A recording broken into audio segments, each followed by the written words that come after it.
శ్రీ మహాగణాధిపతయే నమః. శివాయ గురవే నమః. శ్రీ విష్ణురూపాయ నమః శివాయ. శ్రీ బాలాత్రిపుర సుందరీ సమేత మేధా దక్షిణామూర్తయే నమః.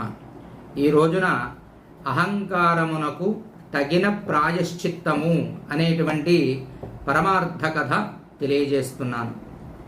ఈ పరమార్థ కథ చాలా విశేషమైనటువంటిది. ఇందులో ఉన్నటువంటి ఆంతర్యం ఏమిటంటే, ఈవేళ భూలోకంలో ఉన్నటువంటి ప్రతి మానవుడు యొక్క ఆలోచన ఎలా ఉంది అంటే, శాస్త్రాన్ని నిందించడం, వేదాన్ని నిందించడం, భగవంతుణ్ణి నిందించడం, భగవత్ సృష్టిని తయారు చేసినటువంటి పరమాత్మయందు నిందలు వెదజల్లడం అలవాటైపోయింది. ఎందుకని అంటే, నిజానికి ఒకరు చేసినటువంటి పనిలో లోపాలు మనం చూపగలం, కానీ అందులో ఉన్నటువంటి సత్యాన్ని మనం ఎరగలేం. అందులో ఉన్నటువంటి సత్యంతో కూడినటువంటి జ్ఞానాన్ని కూడా మనం తెలుసుకోలేము. అందుకని భగవంతుడు ఏం చేశాడంటే, సృష్టిని తయారు చేసిన తర్వాత వేదము అనేటువంటి దాన్ని ఏర్పాటు చేశాడు. దాని తర్వాత శృతి, స్మృతి, పురాణంచ. శృతి అంటే వేదము, స్మృతి అంటే శాస్త్రము, పురాణములు, ఇవన్నీ కూడా ఏర్పాటు చేసి మానవుడికి జ్ఞానం కలగడానికి ఇవన్నీ కూడా ఋషి ప్రోక్తమై వాటన్నింటినీ ఏర్పాటు చేయడం, ఋషుల ద్వారా మనకు అందించడం జరిగింది. అయితే మన భావన ఏంటంటే, కొంతమంది దైవ నింద చేయడం, కొంతమంది ఏమో బ్రాహ్మణ నింద, కొంతమంది ఏమో ఉపాధ్యాయులను నిందించడం, కొంతమంది జ్ఞాన సంపన్నులను నిందించడం, కొంతమంది పీఠాధిపతులను నిందించడం, కొంతమంది వివిధ రకములైనటువంటి వాళ్ళని నిందించడం, ఇంకొంతమంది తల్లిదండ్రుల్ని నిందించడం. ఇదంతా కూడా మనం ఈవేళ ప్రపంచంలో కలియుగంలో చూస్తున్నటువంటిది అనమాట. పెద్దవారిని నిందించకూడదు, తల్లిదండ్రుల్ని నిందించకూడదు, వేదాన్ని నిందించకూడదు, వేదాన్ని అధ్యయనం చేసేవారిని నిందించకూడదు. దైవ నింద పనికిరాదు. భగవంతుడు ఏది చేసినా సరే ఇది ప్రకృతికి అవసరం అని ఆలోచించి భగవంతుడు చేస్తాడు. దానికి సంబంధించినటువంటి అద్భుతమైనటువంటి పరమార్థ కథ. ఈ పరమార్థ కథ చాలా విశేషమైనటువంటిది. పూర్వం ఒకానొక గ్రామంలో చాలా గొప్ప విద్యని అధ్యయనం చేసినటువంటి ఒక అద్భుతమైనటువంటి మాస్టర్ ఉన్నారట. ఆ మాస్టారు గొప్పగా గణిత శాస్త్రాన్ని అధ్యయనం చేశారు. గణిత శాస్త్రం ఆమూలాగ్రాలుగా తెలిసినటువంటి ఆయన ఒక రోజున బయలుదేరి ఆయన చేస్తున్నటువంటి ఉద్యోగ సంబంధమైనటువంటి అనుసంధానమైనటువంటి విషయం కొరకు పక్క గ్రామంలో ఉన్నటువంటి పాఠశాలకు వెళ్లాల్సినటువంటి అవసరం ఆయనకి కలిగింది. సరే, పాఠశాలకు వెళ్ళమని పై అధికారులు చెప్పారు. బయలుదేరి పాఠశాలకు వెళ్ళాలి. కానీ అది నెల భయంకరమైనటువంటి మే నెల, గ్రీష్మ ఋతువు, విపరీతమైనటువంటి ఎండ. ఆ ఎండలో ప్రయాణం సాగించాలి. దారిలో ఎక్కడా నివాసం ఉండడానికి ఒక నీడ కలిగినటువంటి ప్రదేశం ఒక్కటి కూడా లేదు. ఎక్కడా ఒక ఆశ్రమం లేదు. ఎక్కడా సేద తీరడానికి ఒక చిన్నపాటి ఆచ్ఛాదన కలిగినటువంటి పందిరి కూడా లేనటువంటి ప్రదేశంలో ప్రయాణాన్ని సాగించాలి. సరే, ప్రయాణాన్ని సాగించడానికి సంసిద్ధమయ్యాడు. ఉదయాన్నే బయలుదేరాడు. కొంత దూరం వెళ్ళేసరికి ఎండ భయంకరంగా పెరిగిపోతోంది. ఎక్కడా నీడ లేదు. అంతా ఎడారి ప్రాంతం కింద ఉంది. మధ్యాహ్నం అయిపోతోంది. ఎండ ఇంకా పెరిగిపోతోంది. దానికి సాయం ఆయన స్థూలకాయం, కొంచెం దేహం కలిగినటువంటి వాడు. దానికన్నా కూడా గొప్ప బాధ ఏమిటంటే, బట్టతల అయింది. ఆయన తల మీద ఎక్కడా కూడా ఒక్క కేశం కూడా లేదు. దాంతో ఎండ ప్రత్యక్షంగా ఆయన శిరస్సు మీద పడగానే భయంకరమైనటువంటి వేడి ఆయన శరీరంలోకి ప్రవేశిస్తోంది. నడవడానికి శరీరం చాలా ఇబ్బందిని కలగజేస్తోంది. ఆ రోజున ప్రయాణం చేయడానికి వాహన సదుపాయాలు చాలా తక్కువ. చాలా దూరం ప్రయాణం చేసిన తర్వాత ఒక చోట వటవృక్షం, పెద్ద మర్రి చెట్టు కనిపించింది. ఆ మర్రి చెట్టు దగ్గరికి వెళ్ళి, బతుకురా జీవుడా, ఈ నీడను కాసేపు కూర్చోకపోతే ప్రాణం పోతుందని ఆయన భుజం పైన ఉన్నటువంటి తువ్వాలు పరుచుకుని దాని మీద పడుకున్నాడు. పడుకుని ఆ విశాలంగా ఉన్నటువంటి శాఖోపశాఖలుగా విస్తరించినటువంటి ఆ మర్రి చెట్టుని చూస్తున్నాడు. చూస్తూ కొంతసేపు చూసిన తర్వాత, మరి గణితం చదువుకున్నటువంటి ఉపాధ్యాయుడు కదండి, ఆయన తెలివితేటలన్నీ కూడా ఆ చెట్టు మీద ప్రయోగం చేసి భగవంతుడు చేసినటువంటి సృష్టి గురించి ఆలోచిస్తున్నాడు. ఇన్ని శాఖోపశాఖలుగా కొమ్మలున్నాయి, ఇంత విశాలమైనటువంటి చెట్టు, ఎంత పెద్ద చెట్టు ఉంది.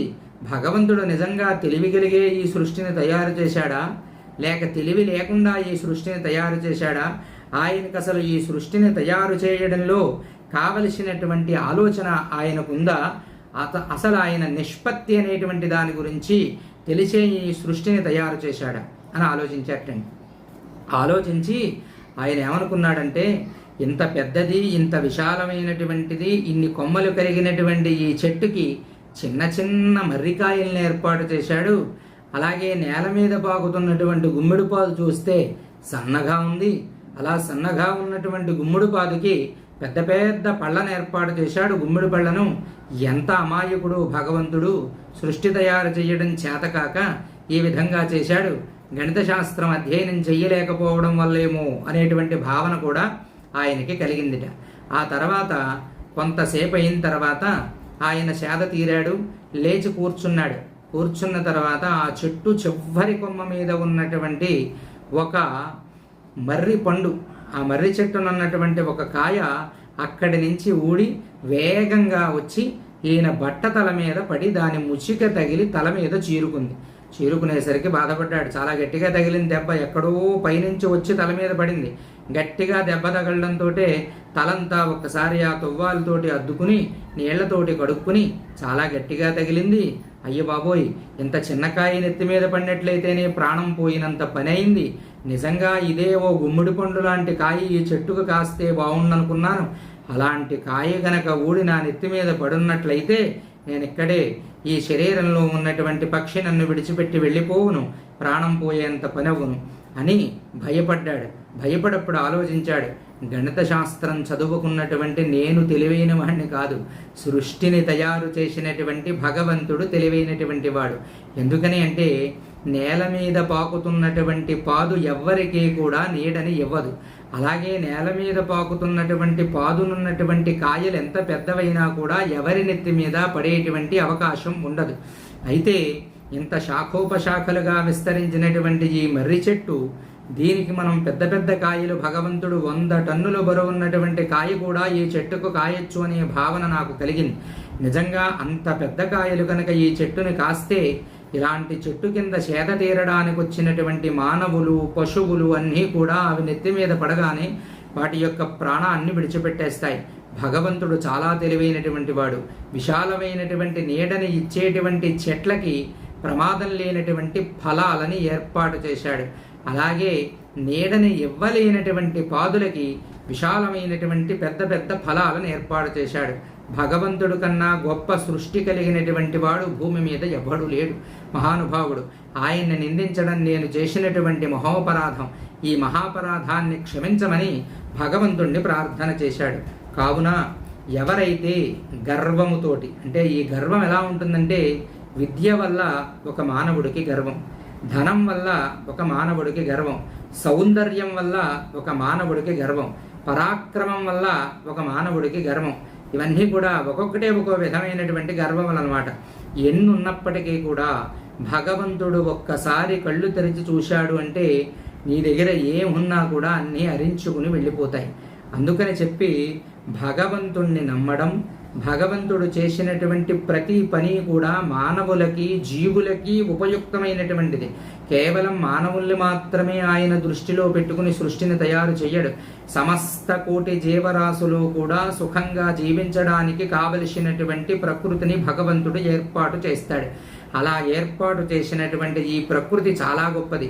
గణిత శాస్త్రం చదువుకోండి, లేకపోతే మీరు ఇప్పుడు ఉన్నటువంటి ఆంగ్ల భాషలో బాగా ఉత్తీర్ణులు కండి, ఇంకా అంతకన్నా గొప్ప గొప్ప విద్యల్ని మీరు అధ్యయనం చేయండి. ఎన్ని చేసినప్పటికీ కూడా మీరు ఇంకా అధ్యయనం చేయాల్సినటువంటి విద్య చాలా ఉంటుంది. ఎందుకని అంటే భరద్వాజ మహర్షి పరమేశ్వరుడు కోసం తపస్సు చేసి, నేను మొత్తం వేద విద్యని, శాస్త్రములని అన్నింటినీ కూడా అధ్యయనం చేస్తాను, నాకు వాటిని అధ్యయనం చేయడానికి 300 సంవత్సరముల జీవితాన్ని కావాలి అన్నాడంటే 3 ఆయుర్దాయాలు. మన కాలమాన ఆయుర్దాయ ప్రమాణం ప్రకారం మీకు చెబుతున్నాను. ఆయన అడిగింది ఆయన కాలంలో కాలమానాన్ని అడిగాడు. మన కాలమానం ప్రకారం 100 సంవత్సరాలు మనిషి జీవిస్తాడు కాబట్టి 300 సంవత్సరాలంటే 3 సార్లు మనిషి జీవించడానికి కావలసినటువంటి ఆయుర్దాయాన్ని ఇవ్వమని మహానుభావుడైనటువంటి భరద్వాజుడు అడిగాడు. అడిగితే పరమేశ్వరుడు ఇచ్చాడు. ఈయన ఎంత అధ్యయనం చేసినా మరలా తపస్సు చేసి మళ్ళా పరమేశ్వరుని అడిగాడు. అలా ఇచ్చినప్పటికీ కూడా మళ్ళా అడిగాట. అప్పుడు పరమేశ్వరుడు అన్నాడు, నాయనా నీవు చదువుకున్నటువంటి చదువు ఒక ఆవగింజంతుంది, ఇంకా నీవు చదువుకోవాల్సినటువంటిది 3 పర్వతములంతుంది అని చూపించాట మహానుభావుడు. త్రిగుంహత్రేన్ గిరిరూపాన విజ్ఞాత నివదరుషయాంచకార అని వేదం చెబుతోందనమాట. కాబట్టి మనం ఎంత చదువుకున్నా ఇంకా చదువుకోవాల్సినటువంటి విద్య ఎప్పుడూ ఉంటుంది. ఏ విద్యలోనైనా సరే వేదం చదువుకోండి, వేదానికి ఇంకా అనుసంధానమైనవి ఎన్నో ఉంటాయి. శాస్త్రం చదువుకోండి, ఇంకా అనుసంధానమైనవి ఉంటాయి. అలా కాకుండా మీరు మామూలు విద్యను తీసుకోండి, ఎంతైనా చదువుకోవచ్చు. ఒక జీవితకాలం చాలనటువంటి విద్య భూమి మీద ఉంటుంది. కాబట్టి భగవంతుణ్ణి మనం నిందించడానికి కానీ, వేదాన్ని నిందించడానికి కానీ, శాస్త్రాన్ని నిందించడానికి కానీ, సృష్టి క్రమాన్ని మనం ఆలోచించి ఇది తప్పని అనడానికి కానీ మానవుడు సరిపోడు. విద్యతో పాటు మనిషికి వినయం కలగాలి. భగవంతునిపై పరిపూర్ణమైనటువంటి విశ్వాసం కలవారై ఎవరైతే ఉంటారో వాళ్ళు భగవదానుగ్రహాన్ని పొంది శాశ్వతమైనటువంటి కీర్తిని పొందుతారని చెప్పి పరమాత్మ తెలియజేశాడు. శ్రీమాత్రే నమః.